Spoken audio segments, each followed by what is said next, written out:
Monsieur le Président, le coordonnateur. Le coordonnateur, représentez-vous s'il vous plaît. Vous vous représentez s'il vous plaît. Oui, moi c'est Abdoulaye Mar, je suis le coordonnateur du comité sénégalais de droits de l'homme. Voilà, monsieur le coordonnateur, dans votre allocution, vous avez quand même fait état de la loi adoptée en 2005 sur quand même qui punit en tout cas les pires formes de travail, mais également, mais en certain, il y a cela quelques temps, cette loi, en tout cas les prochains avaient noté qu'elle avait des limites, ne prenant pas encore spécifiquement donc, le cas des migrants.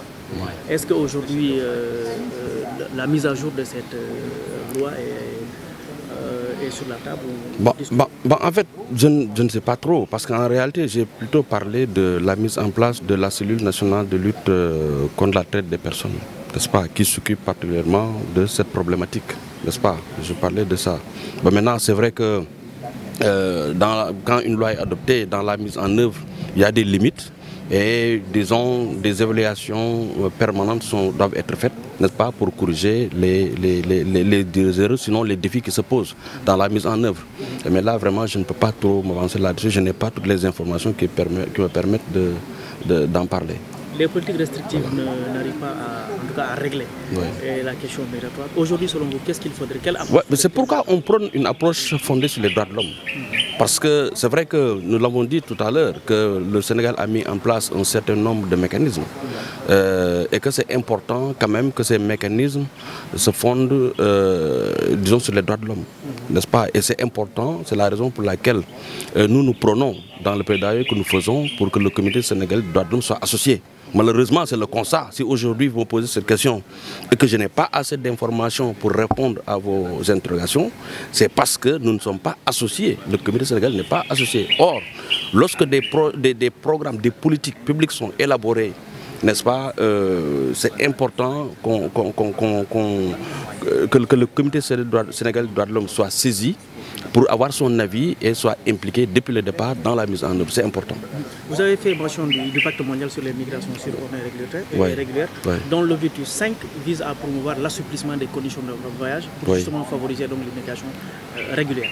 Aujourd'hui, est-ce que le comité sénégalais est prêt à promouvoir en tout cas la mise en œuvre effective donc, de ces 18 mesures qui ont été prises? Oui, d'ailleurs nous avons été associés dès le départ à plusieurs consultations dans le cadre du Global Compact. Nous avons été associés à plusieurs consultations, mais malheureusement, disons, ce n'est pas de concert avec le gouvernement. Vous savez, la loi qui crée le comité, disons, nous place comme conseiller de l'État. Et donc, d'où l'intérêt pour que les autorités nous saisissent de manière à avoir plus d'informations, en tout cas sur l'approche fondée sur les droits de l'homme en abordant certaines thématiques.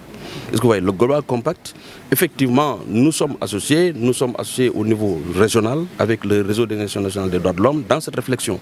Et maintenant, il est important qu'au niveau local, n'est-ce pas, qu'on se rapproche avec les autres concernés, qu'on puisse travailler ensemble dans la mise en œuvre de ce Global Compact.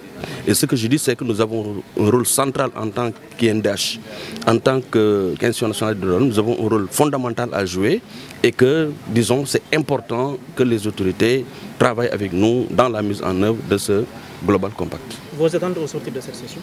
Nos attentes, nous avons 2 représentants qui sont là.